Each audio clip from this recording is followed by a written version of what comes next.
పహల్గామ్‌లో జరిగినటువంటి ఉగ్రదాడిపై ఇప్పటికే భారత్ పాకిస్తాన్‌ను ఏకాకి చేసే ప్రయత్నం చేస్తుంది. ఈ నేపథ్యంలోనే పాకిస్తాన్‌కి చెందినటువంటి వీసాలు గావచ్చు, పాస్‌పోర్ట్‌లు గావచ్చు వెంటనే రద్దు చేసింది. ఇప్పటికే పాకిస్తాన్‌కి సంబంధించిన ఎవరున్నా ఇండియాలో 48 అవర్స్ లోపు వెళ్ళిపోవాలని చెప్పి కూడా పాకిస్తాన్ పౌరులందరూ వెళ్ళిపోవాలని చెప్పి ఇప్పటికే చెప్పిన పరిస్థితి కనబడుతుంది. ఈ నేపథ్యంలోనే అటు ఆరోగ్యపరమైన సమస్యలు ఉన్నవారు హాస్పిటల్స్‌లో దానికి సంబంధించిన వాళ్లకు కొద్దిమేర ఈ నెల 29 వరకు కూడా టైం ఇచ్చింది. పాకిస్తాన్‌ను ఏకం చేసే పనిలో పడింది. దీనిపైన పెద్ద సీరియస్‌గా ఉంది భారత్ అని చెప్పుకోవచ్చు. ఈ నేపథ్యంలో మొత్తం కూడా పాకిస్తాను ఎలా సమకూర్చుకుంటుంది, ఆయుధాలకు సంబంధించి ఎక్కడి నుంచి వస్తున్నాయి ఆయుధాలు, పాకిస్తాన్‌కు ఇంత ధైర్యం ఎక్కడి నుంచి వస్తుందనేది కూడా మొత్తం ఐక్యరాజ్య సమితి దగ్గర అన్ని దేశాలకు వివరించే ప్రయత్నం కూడా చేస్తుంది. ఈ నేపథ్యంలో బంగ్లాదేశ్‌కు సంబంధించినటువంటి ఒక ఆయన చేసినటువంటి వ్యాఖ్యలు చూడొచ్చు. అటు పాకిస్తాన్‌కు చెందిన అటువంటి ఆయన వ్యాఖ్యలు ఈ 2 దేశాలకు సంబంధించిన గత వారం రోజుల క్రితమే ఇద్దరు బంగ్లాదేశ్‌కు సంబంధించిన ఆయన కావచ్చు, ఇటు పాకిస్తాన్‌కి సంబంధించిన ఆయన కావచ్చు కొన్ని వ్యాఖ్యలు చేశారు. ఈ వ్యాఖ్యల్లో ఎవరైతే అజయ్ దోగల్ ఉన్నారో, అజయ్ దోగల్ ఈయన మనకు తెలుసు, అందరికీ తెలుసు. ఈయన ఏది అనుకుంటే అది 100% చేయగలుగుతారు. పాకిస్తాన్కు వణుకు పుడుతుంది అంటే అజయ్ దోవల్ పేరు చెప్తేనే పాకిస్తాన్లో వణుకు పుడుతుంది. ఇటు కంప్లీట్గా పాకిస్తాన్ను ఏకాకి చేసి పాకిస్తాన్పై ఎలాంటి వ్యూహం ఉండబోతుంది అనేది కూడా ప్రధాని మోడీ గారు చెప్పారు. ఎవరైతే ఉగ్రమూకలు ఉన్నారో, ఉగ్రమూకలు ఎక్కడున్నా వారిపై కఠిన చర్యలు ఉంటాయి, వాళ్ళని వెతికి మరీ దాడి చేస్తామని చెప్పి కూడా మోడీ గారు ప్రసంగంలో చూసాం మనం. సో ఈ నేపథ్యంలో అటు పాకిస్తాన్లో వణుకు పుట్టిందనుకో.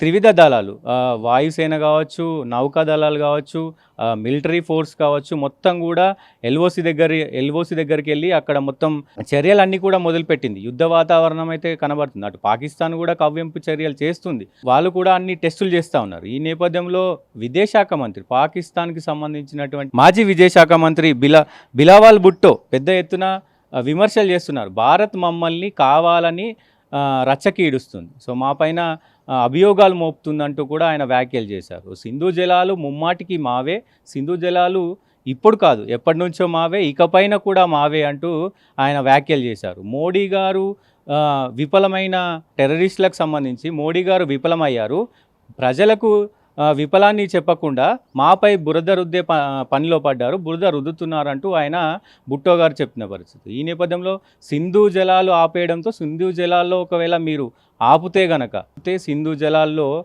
రక్తం కూడా పారుతుందో అంటూ ఆయన కామెంట్ చేశారు. అటు దౌత్యపరమైన ప్రతి ఒక్కటి కూడా భారత్ అన్ని బంద్ చేసింది. సో సింధు జలాలు ముమ్మాటికి మావే, ఎప్పటి నుంచో మావే, ఇక పైన కూడా మావే.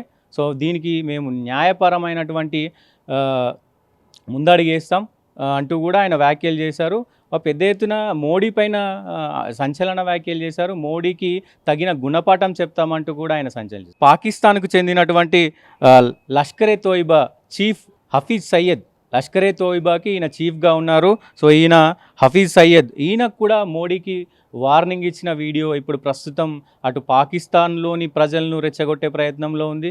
ఆ వీడియో మొత్తం కూడా పాకిస్తాన్లో వైరల్ అవుతుంది, ఇటు ఇండియాలో కూడా వైరల్ అవుతుంది. ఈయన ఏం చెప్పారంటే, ఒకవేళ సింధు జలాలు పారకపోతే ఆ సింధు జలాల్లో పారేది నీరు కాదు, హిందువుల రక్తం అంటూ కూడా పెద్ద ఎత్తున సంచలన వ్యాఖ్యలు చెప్పారు. సో ఈ నేపథ్యంలోనే అటు విదేశాంగ మంత్రి ఇదే నేపథ్యంలో మాట్లాడారు, అటు ఈయన కూడా హఫీజ్ కూడా ఇదే రకమైన వ్యాఖ్యలు చేశారు. ఈ నేపథ్యంలో భారత్ మొత్తానికి కూడా సీరియస్గా ఉంది. అసలు భారత్ కనుక పిచ్చుకపై బ్రహ్మాస్త్రం వేస్తే ఎలా ఉంటుందో, నిజంగా భారత శక్తి ఎక్కడ, పాకిస్తాన్ శక్తి ఎక్కడ, ఏ రకంగా అటు మిలిటరీ పరంగా కానీ, నౌకలు కానీ, యుద్ధ విమానాలు కానీ, ప్రతి అసలు ఎలా ప్రతి దాంట్లో కూడా పాక్కి అసలు అంతన పొంతన లేదు. ఎందుకంటే భారత్ ఒకవైపు అన్ని రంగాల్లో ఆర్థికంగా కూడా దేశంలోనే 4వ 5వ వ్యవస్థ. సో అట్లాంటిది అటు ప్రపంచం మొత్తం కూడా దీనిపై ఏదైతే కాశ్మీర్లో జరిగినటువంటి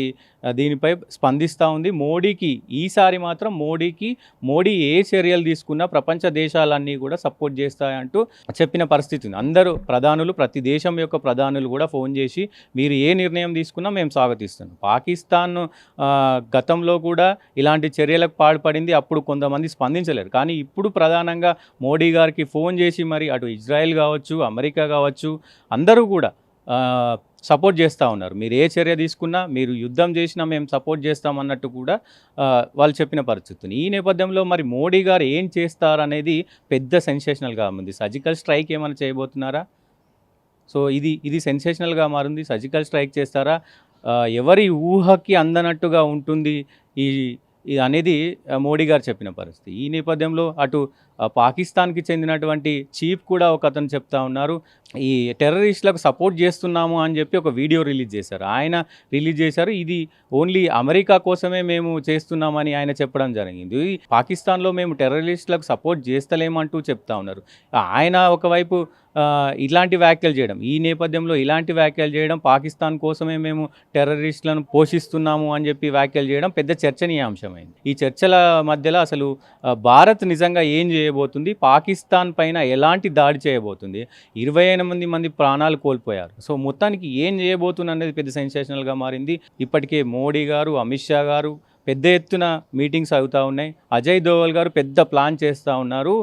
దీనికి సంబంధించి ఎవరున్నా గతంలో జరిగినటువంటి బంగ్లాదేశ్కు సంబంధించి ఇక్కడ సూచనలు కనబెడతా ఉన్నాయి. సో అటు పాకిస్తాన్కు సంబంధించి సూచనలు కనబడతా ఉన్నాయి. పాకిస్తాన్, బంగ్లాదేశ్ దీని వెనకాల మొత్తం నడిపించింది చైనా అని కూడా వాదనలు వినిపెడతా ఉన్నాయి. సో మొత్తానికి అసలు ఈ మొత్తం ఇప్పటికే మోడీ గారు ఏం చెప్పారు? దీని వెనుక ఎవరున్నా, ఎవరు సహాయం చేసినా వీరికి అందరి అంతు చూస్తామంటూ కూడా మోడీ గారు చెప్పారు. సో ఈ నేపథ్యంలో అటు పాకిస్తాన్కి ఎలా బుద్ధి చెప్పబోతున్నారు, అటు బంగ్లాదేశ్కి ఎలా బుద్ధి చెప్పబోతున్నారు, దీంతోపాటు చైనాకు కూడా ఎలా బుద్ధి చెప్పబోతున్నారు అనేది పెద్ద ఎత్తున చర్చనీయాంశమైంది. చూద్దాం అసలు భారత్ ఏం చేస్తుంది ఏంటి అనేది చూద్దాం. సో చూస్తూనే ఉండండి మరిన్ని అప్డేట్స్ కోసం ఆంధ్రప్రభ.